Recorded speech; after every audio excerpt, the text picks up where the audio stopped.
السلام علیکم سر. وعلیکم السلام.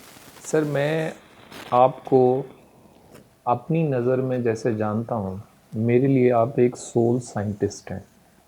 کیا میں یہ کہہ سکتا ہوں؟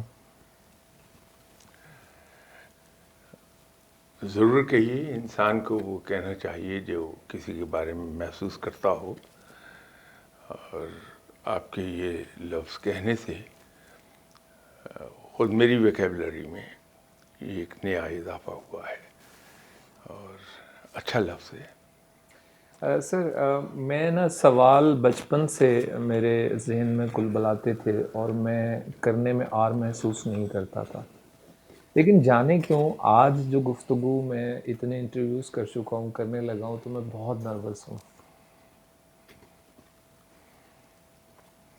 اب اس کا تو جواب شاید میرے پاس بھی نہ ہو، لیکن میرا خیال ہے ایسی بات ہونی نہیں چاہیے، کیونکہ آپ جس آدمی کے سامنے بیٹھے ہیں وہ بہرحال آپ سے کمتر ہے، نہ صرف علم میں بلکہ اسکلز میں بھی اور بحیثیت انسان بھی. تو اپنے سے کمتر انسان سے آدمی متاثر نہیں ہوتا. میں ابھی آپ نے جو الفاظ ادا کیے ہیں میرے اس سوال کے جواب میں، تو مجھے گڑا نہیں مل رہا جہاں میں مدفن ہو جاؤں. لیکن میرا یہی سوال ہوگا سر، جب ہم نروس ہوتے ہیں بحیثیت انسان، کیا یہ وجہ ہوتی ہے کہ وہ اپنے سامنے بیٹھی ہوئی شخصیت سے ذہنی طور پہ مرغوب ہو چکا ہوتا ہے اور اندر سے تسلیم نہیں کر پا رہا ہوتا ہے، یا پھر وہ اپنی کسی ہار، جب ہم اسٹیج پہ اپیئر ہوتے ہیں تو وہ دل میں ڈر ہوتا ہے کہ کہیں میں ہار نہیں جاؤں؟ یہ نروسنس جو پھوٹتی ہے، یہ کیوں کر انسان کے اندر پھوٹتی ہے سر؟ اس کی دو تین وجوہات ہو سکتی ہیں، جن میں سے دو تو آپ نے خود بیان فرما دی کہ انسان اگر میں کسی اچھے انسان کے سامنے جا کے بیٹھوں گا تو مجھے اس کی اچھائیوں کو دیکھ کے اپنی تمام تر خامیاں میرے ذہن میں ابھرتی ہیں، اور مجھے یہ خیال آئے گا کہ میں اس انسان کا سامنا کیسے کر پاؤں گا. ایک تو یہ وجہ ہے جو آپ نے خود بیان فرما دی. دوسری وجہ بھی آپ نے خود ہی بیان فرمائی کہ ہر انسان ہار سے گھبراتا ہے. وہ اپنے آپ کو نیچا ہوتا نہیں دیکھ سکتا، تو یہ خوف کہ کہیں میں یہاں کمتر نہ پڑ جاؤں اسے نروس کر دیتا ہے. اور لطیفہ یہ ہے کہ وہ اس خوف کے مارے ہی ہار جاتا ہے، اس کا جیتنا محال ہوتا ہے. تیسری ایک چیز اور ہے کہ اگر میرا سامنا کبھی ایسے آدمی کے ساتھ ہو جائے جو مجھے میرے فیس سے ریڈ کر سکتا ہے، میری آنکھوں سے مجھے ریڈ کر لے گا، یا اللہ تعالیٰ نے اس کو ویسے ہی ایک تیز تیسری آنکھ عطا فرمائی ہے، تو میں یوں گھبرانے لگوں گا کہ اس کی نگاہ میرے گناہوں پر نہ پڑ جائے کہیں، تو مجھے گھبراہٹ ہو جائے گی. تو یہ دو تین وجوہات ہیں جن کی وجہ سے انسان کچھ نروس ہو جاتا ہے. تو سر اس کی کیا ایک وجہ یہ بھی ہو سکتی ہے کہ انسان پہلے اپنے آپ کو صحیح اسیس ہی نہیں کر پا رہا ہوتا؟ آپ دیکھیے، اسیس جو میں سمجھتا ہوں جی. وہ یہ ہے کہ آپ انڈیپینڈنٹلی اپنے آپ کو اسیس کر ہی نہیں سکتے اچھا. جب تک کہ اپنے آپ کو کمپیریزن میں نہ دیکھیں. اوکے. اگر میں یہاں ہوں تو میں اپنے آپ کو بہت اونچا سمجھ رہا ہوں، لیکن اگر میرا دوسرا ہاتھ یہاں آ جائے تو مجھے یہ احساس ہو جائے گا کہ میرا یہ ہاتھ نیچے ہے. تو یہ جو کمپیریزن ہے، اسی سے ہی اپنے آپ کو انسان ایویلویٹ کرتا ہے کہ میں کہاں کھڑا ہوں. اور وہ کمپیریزن ہو نہیں سکتا جب تک کہ انسان اپنے سے برتر لوگوں کو نہ ملے. درست کہا سر. لیکن جب ہم کسی فقیر کو صوفی منش کو دیکھتے ہیں تو ایک جملہ عمومی طور پہ کہا جاتا ہے کہ انسان دو طرح سے ہوتے ہیں، ملامتی یا مزاحمتی. تو ہم دیکھتے ہیں کہ صوفی جب اپنی ذات کو مٹاتا ہے تو وہ ملامت میں رہتا ہے. یہ جو ادراک ہے سر، اس کی منزل پھر کیسے انسان تک پہنچتی ہے یا وہ منزل تک پہنچتا ہے؟ یہ جو ایک ٹرم آپ نے یوز کی ہے، جی ملامتی، جی. یہ تھوڑی سی ڈفرینٹ ہے. یہ اس سینس میں یوز نہیں ہوگی جس سینس میں آپ یوز کرنا چاہ رہے ہیں. ٹھیک ہے. یہ باقاعدہ طور پہ فقراء میں ایک فرقہ ہے جو ملامتی فرقہ کہلاتا ہے. اوکے. یہ وہ لوگ ہیں جو اپنے آپ کو ہر وقت برا بھلا کہتے رہتی ہیں. وہ چیز اور ہے بالکل، اور شاید کوئی زیادہ قابل تحسین نہ ہو. لیکن جو عام فقیر، وہ اپنے آپ کو ملامت نہیں کرتا ہے، اپنے آپ کو برا نہیں کہتا ہے، لیکن وہ اپنے آپ کو کمتر سمجھتا ہے. اس کی وجہ یہ ہے کہ اس کی نگاہ کی وسعت بہت ہے. وہ قرآن کے ایک حرف پر غور کرنے لگتا ہے تو اس پر علم کے خزانوں کے سے پردے ہٹ جاتے ہیں، اور وہ اس علم کو جب دیکھتا ہے تو اسے احساس ہوتا ہے میں کچھ بھی نہیں. جب وہ یہ دیکھتا ہے کہ رب اپنے بندوں کو کیسا دیکھنا چاہتا ہے، جس کا چارٹر اس نے قرآن کی شکل میں دیا ہے انسان کو، تو جب اس کمپیریزن میں اپنے آپ کو وہ فقیر دیکھتا ہے تو سمجھتا ہے کہ میں تو کہیں پہنچا ہی نہیں، معلوم نہیں میں بخشا بھی جاؤں گا یا نہیں بخشا جاؤں گا، میرے اعمال ہی ایسے ہیں. اسی طرح اور چیزوں کو جب وہ دیکھتا ہے تو وہ جو میں نے شروع میں کہا تھا کہ بغیر کمپیریزن کے انسان اپنے آپ کو ایویلویٹ نہیں کر پائے گا، جی. تو وہاں اس کا جو یارڈ سٹک ہے وہ چارٹر ہے جو رب نے قرآن کی شکل میں دیا کہ وہ اپنے بندوں کو اس طرح کا دیکھنا چاہتا ہے. اس یارڈ سٹک کے سامنے فقیر کو اپنی ذات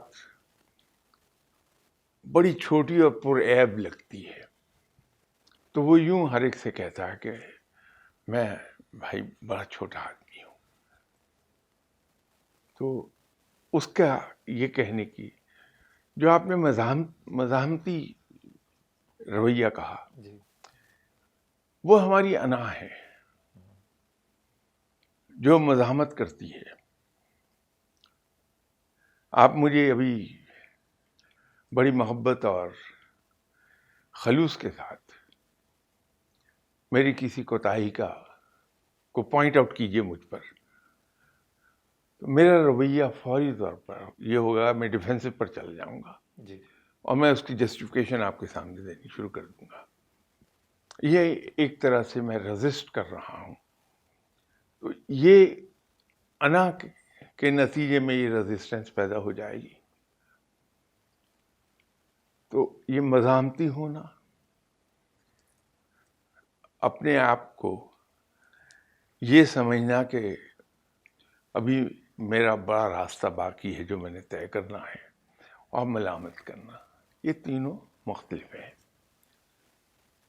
میں نے شروع میں چونکہ میں نے جس طرح سے آپ کو سمجھا تو میں نے سول سائنٹسٹ کہا. ہم سب کو روح کے بارے میں بڑی کریوسٹی ہوتی ہے، اور ہم سب جانتے ہیں پاکستان کے اندر آپ ایک روحانی شخصیت کے حوالے سے پہچانے مانے جاتے ہیں. میرا سوال سر یہ ہے کہ انسان جب جنم لیتا ہے اور اس کی جسامت طاقتور ہونا شروع ہوتی ہے، اس کی روح کیسے پرورش پا رہی ہوتی ہے اس کے جسم کے اندر؟ انسان کی زندگی کے کئی مراحل ہیں جن سے آپ مجھ سے زیادہ بہتر جانتے ہیں قطعی نہیں کہ سر، ایک اس میں کی سوری، وہ میں یہ گستاخی نہ کرتا، لیکن یہ ذمہ میں نہیں اٹھا سکتا کہ میں آپ سے زیادہ جانتا. ایک انسان کی عمر کا وہ حصہ ہے جس کو عرف عام میں یہ کہا جاتا ہے کہ یہ تو ابھی ناسمجھ ہے. جی اس تک اس کے گناہوں کا بوجھ اس بچے پر نہیں ہے، بلکہ وہ اس کے لواحقین پر ہے. ایک ایج آتی ہے جو ایڈولسنٹ ایج ہے، سن بلوغت سے فوراً پہلے کا زمانہ، جی وہ ایڈولسنٹ ایج ہے. اس پر گناہوں کا بوجھ یا اس کے اعمال کا بوجھ سن بلوغت سے آتا ہے.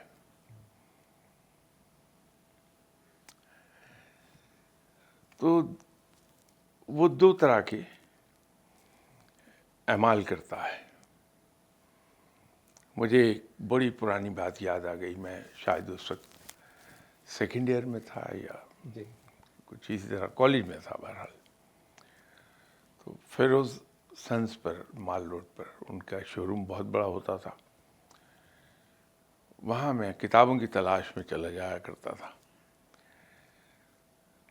دروازے میں اندر انٹر ہوتے ہی ایک کافی بڑی میز پڑی ہوتی تھی جس پر ٹیگ کیا ہوتا تھا انہوں نے فریش ارائیولز. تو سبھی جا کے وہاں اس میز پر پڑی ہوئی کتابیں جو نئی آئی ہوتی تھی وہ دیکھتے تھے. تو وہاں ایک مجھے ڈائری پڑی ہوئی ملی جو آف کورس پرنٹڈ تھی، اور فروزن جی کی پرنٹڈ. تو پتہ چلا کہ وہ علامہ اقبال صاحب کی جی ایک ڈائری ہے، سرخ جلد تھی. تو اس کو جلد کو جو میں نے پلٹا تو پہلے صفحے پر علامہ اقبال ہی کا ایک فرمان لکھا ہوا تھا کہ اگر اپنی روح کی پرورش کرنا چاہتے ہو تو جسم کو مارنا پڑے گا، اور جسم کی پرورش کرنا ہے تو روح کو مارنا پڑے گا. یہ الفاظ تھوڑے سے آگے پیچھے ہو گئے ہوں گے، لیکن اس کا مفہوم یہ تھا. جی بات یہ ہے کہ ہم اپنے اعمال جو ہم سے سرزد ہوتے ہیں اس سے دو ہی کام کر پاتے ہیں، یا اپنے جسم کی پرورش کر لیتے ہیں. مجھے معلوم ہے اچھی طرح، آپ کو بھی پتہ ہے کہ رشوت لینا حرام ہے. حرام ہے، وہ جہنم کا راستہ ہے. جی اپنا کام کرانے کے لیے رشوت دینا بھی جہنم کا راستہ ہے. جی تو اب میں دو کاموں میں سے ایک کو چن سکتا ہوں کہ میرے کام ڈیلے ہوتے چلے جائیں، میں رشوت نہیں دوں گا، کہ یہ جہنم کا راستہ ہے. میری تنخواہ کتنی ہی کم ہے، میں اسی میں گزارا کروں گا، رشوت نہیں لوں گا، کہ یہ جہنم کا راستہ ہے. تو آبویسلی جب میں رشوت نہیں لوں گا تو میرے وسائل بڑے محدود رہیں گے اور زندگی میری پرآسائش نہیں ہو سکتی. جب پرآسائش نہیں ہو سکتی تو میرا جسم اس طرح پرورش نہیں پاتا، لیکن روح بڑی تیزی سے پرورش پاتی ہے کہ یہ نیکی کا راستہ ہے. تو جو نیکی ہے اس سے میری روح پرورش پائے گی، وہ پھلے پھولے گی، صحت مند ہوگی، اس میں لطافت آئے گی، اس کی کثافت جاتی رہے گی، لطافت پیدا ہوگی، اور لطافت کے نتیجے میں اس کی پرواز جو ہے وہ بلند سے بلند تر ہوتی چلی جائے گی. روح کی یہی پرورش ہے. جو نیکی کے علاوہ جو کام میں کرتا ہوں اس سے روح میں کثافت پیدا ہوگی، لیکن جسم میرا پلتا جائے گا، میرے وسائل بڑھتے چلے جائیں گے، تو روح کی پرورش کے لیے ضروری یہ ہے کہ میں نیکی کا راستہ استعمال کروں. اب اس کی ایک مثال میں یوں دے سکتا ہوں کہ جب ہم کسی کو تھپڑ مارتے ہیں تو جس کو ہم نے تھپڑ مارا اس کو تو چوٹ لگتی ہے، یقیناً لگتی ہے، وہ توہین بھی محسوس کرتا ہے، لیکن خود ہمارے ہاتھ پہ بھی چوٹ لگتی ہے. تو یہی حال گناہ کا ہے کہ جب ہم گناہ کرتے ہیں تو ہماری روح میں کثافت پیدا ہونے لگتی ہے اور اس کی پرواز میں کوتاہی آنے لگتی ہے، کمی آتی چلی جاتی ہے. وہ جو یہ کہا جاتا ہے کہ جب ہم گناہ کرتے ہیں تو ہمارے دل پر ایک سیاہ نقطہ لگتا ہے، گناہ کرتے جاتے ہیں تو وہ نقطہ پھیلتا رہتا ہے حتیٰ کہ دل سیاہ ہو جاتا. وہ دراصل یہی بات ہے جو میں عرض کر رہا ہوں آپ سے. تو روح کی پرورش کے لیے ضروری یہ ہے کہ ہم نیکی کا راستہ استعمال کر لیں. سر ایک متھ کے طور پہ بات آگے بڑھ رہی ہے ہمارے یہاں پہ، جو روح کی پرواز کی بات کی. جب جسم جو ہے وہ مٹ جاتا ہے، مر جاتا ہے، تو روح جو ہے وہ عرش معلیٰ کی طرف پرواز کرتی ہے، اوپر جاتی ہے اپنے جگہ پر. متھ یہ ہے کہ جو صحیح جس روح کی بالیدگی نہیں کی گئی وہ پرواز کر کے وہاں نہیں پہنچ پاتی، کہیں راستے میں بھٹک جاتی ہے. اور جن انسانوں نے روح کی بالیدگی کی، اس کی پرورش کی، وہی اس مقام تک پہنچ پاتی ہے واپس. کیا اس متھ سے آپ اگری کرتے ہیں؟ Not exactly. جی. بات یہ ہے کہ جب روح ہمارے جسم میں داخل ہوتی ہے تو وہ عالم ارواح سے عالم الاسباب کی طرف آتی ہے اور ہمارے جسم میں داخل ہوتی ہے. جب جسم فنا ہوتا ہے، انسان مرتا ہے، تو روح کی پرواز عالم الاسباب سے عالم برزخ کی طرف ہو جاتی ہے. عالم برزخ میں درجے ہیں، تو جو گناہ گار روحیں ہیں وہ لوور درجے میں رہتی ہیں، نیک روحیں اس سے بہتر درجے میں رہتی ہیں.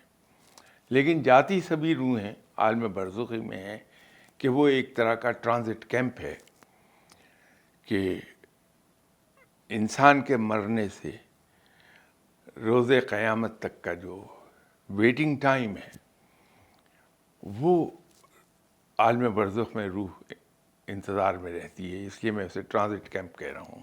بہت اچھا اصطلاح ہے یہ. سر جیسا کہ نیکی جب ہم کہتے ہیں، میں عام فہم کرنے کے لیے، چونکہ ہمارے نوجوان بہت ہیں جس یوٹیوب چینل کے اوپر، تو ہم یہ سمجھتے ہیں کہ مسلمان ہو کر ہی نیکی کو سمجھا جا سکتا ہے کہ نیکی کا راستہ کیا ہے. اس وقت کوئی 8 ارب کے قریب انسان اس کائنات، اس یونیورس پہ موجود ہیں سر. اس میں سے کوئی 1.25 ارب مسلمان ہیں، پھر کرسچینٹی آتی ہے، پھر یہود، جو 4 کتابوں کو ماننے والے جن کے پاس اللہ کا پیغام ہے.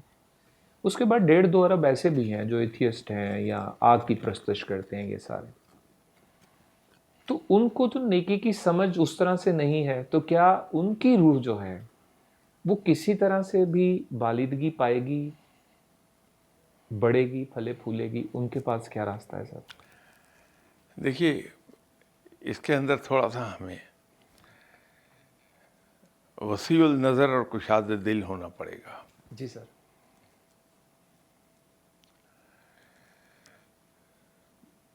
بات یہ ہے کہ جس چیز کو ہم نیکی سمجھتے ہیں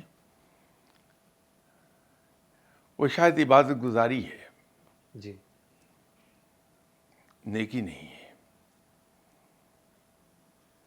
تو عبادت گزاری اور نیکوکار ہونا، ان دونوں میں تھوڑا سا فرق ہے. درست. عبادت سے انسان کو پارسائی ملتی ہے، نیکی سے رب ملتا ہے. اب یہ جو ہم کہہ رہے ہیں نیکی سے رب ملتا ہے، اکیلے نیکی وہاں بھی کام نہیں آتی ہے. وہاں یہ کمبینیشن ہے عبادت اور نیکی کا. اب مزے کی بات یہ ہے کہ کہنے کو تو میں نے آپ سے کہہ دیا کہ عبادت ہے، نیکی ہے، اور ان دونوں کو ملا لیں، یکجا کر لیں تو رب مل جائے گا. یہ بھی غلط کہا میں نے، یہ بھی درست نہیں. اس لیے کہ جو عبادت ہے وہ تو مشتق ہی بندگی سے ہے.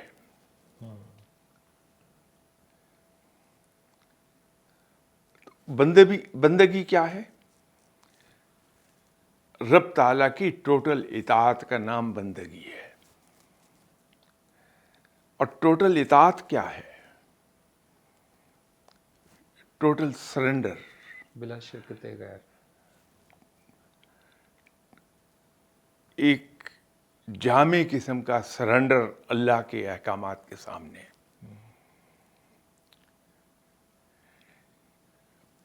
اور وہ سرنڈر کس طرح سے آئے گا؟ وہ آئے گا ٹوٹل سبمیشن سے، کہ رب کے سامنے ٹوٹل سبمیشن کر لی جائے. تو جو بندگی ہے اصل میں وہ نام ہی اس چیز کا ہے کہ رب تعالیٰ کے چھوٹے سے چھوٹے اور بڑے سے بڑے حکم کی اطاعت خوش دلی کے ساتھ کر لی جائے، یہ بندگی ہے. تو جب ہم رب تعالیٰ کے چھوٹے سے چھوٹے حکم اور بڑے سے بڑے حکم کی پیروی کرتے ہیں، اس کی اطاعت کرتے ہیں، تو نیک تو خود ہو گئے ہم. جی. تو اس لیے میں نے آپ سے کہا کہ یہ جو میں نے ڈفرینشیٹ کر کے آپ کے سامنے رکھا، یہ بھی میں نے غلط کہا. تو اس کو اگر زیادہ اسٹرکٹلی اسپیکنگ اگر ادھر کو ہم جائیں گے تو عبادت ہی دراصل عبادت گزاری اور نیکی ہے. وہ اس لیے کہ بندگی ہے. وہ نماز پڑھنا اللہ کا حکم ہے، آپ نماز پڑھتے ہیں. دوسروں کے لیے اپنے ضروریات کی قربانی کر دینا، اپنے حقوق کی قربانی کر دینا اللہ کا حکم ہے. اللہ اسے بہت پسند کرتا ہے. اللہ آپ کو اجازت دیتا ہے کہ کسی نے آپ سے زیادتی کی، بدلہ لے لیجیے، لیکن اس شرط کے ساتھ کہ صرف اسی قدر جس قدر آپ کے ساتھ زیادتی کی گئی ہے. لیکن آگے کیا فرما دیا کہ اللہ معاف فرمانے والا ہے اور معاف کرنے والوں کو پسند کرتا ہے. مطلب یہ ہے کہ اجازت تو دے دی، لیکن تم میرے پسندیدہ بندے اس وقت بنو گے جب تم معاف کرنے کی عادت اپنا لو گے. تو جو بندہ بندگی کر رہا ہے رب کی، وہ تو اس کو نہیں دیکھے گا کہ مجھے اجازت کس بات کی ہے، وہ تو یہ دیکھے گا کہ میں پسندیدہ کیسے کہلاؤں گا. جی. تو رب کا پسندیدہ تو اس صورت میں بنے گا کہ خود بھوکا رہ کے دوسروں کو کھانا کھلائے، اپنی ضروریات روک لے، دوسروں کے کام آ جائے، دوسروں کی خدمت کر دے. تو اسی لیے میں یہ عرض کیا کرتا ہوں کہ میرے نزدیک نیکی کی مختصر ترین تعریف یہ ہے کہ اپنے حقوق، اپنی خواہشات، اپنی ضروریات اور اپنے آرام پر دوسروں کے حقوق، ان کی خواہشات، ان کی ضروریات، ان کے آرام کو ترجیح دے دی جائے. یہ نیکی ہے. تو یہ نیکی کا جو کانسیپٹ ہے یہ آپ کو ہر مسلک کے لوگوں میں مل جائے گا. ایون ایتھیسٹ جو ہیں ان میں بھی مل جائے گا. جی. اس کے لیے رب نے قرآن میں فرما دیا کہ جو لوگ نان مسلم ہیں ان کے نیک کاموں کا اجر ان کو دنیا ہی میں دے دوں گا، اور آخرت میں میرے پاس ان کے لیے کوئی اجر نہیں ہے. تو نیکی کو تسلیم تو کر لیا، لیکن چونکہ ان میں سرکشی ہے اس لیے اس کا اجر دنیا ہی میں دے کے ان کو فارغ کر دیا. تو کانسیپٹ تو نیکی کا ہر جگہ ہے. درست سر. آپ نے جو ہے وہ بڑی مفصل انداز میں اس پہ روشنی ڈالی. یہاں پر میں نے جاوید اقبال جو علامہ اقبال کے صاحبزادے ہیں، جناب انہوں نے ایک بار میرے سامنے کہا کہ علامہ اقبال کا یہ تھیسس تھا کہ تمام کے تمام انسان دوبارہ سے زندہ نہیں ہوں گے.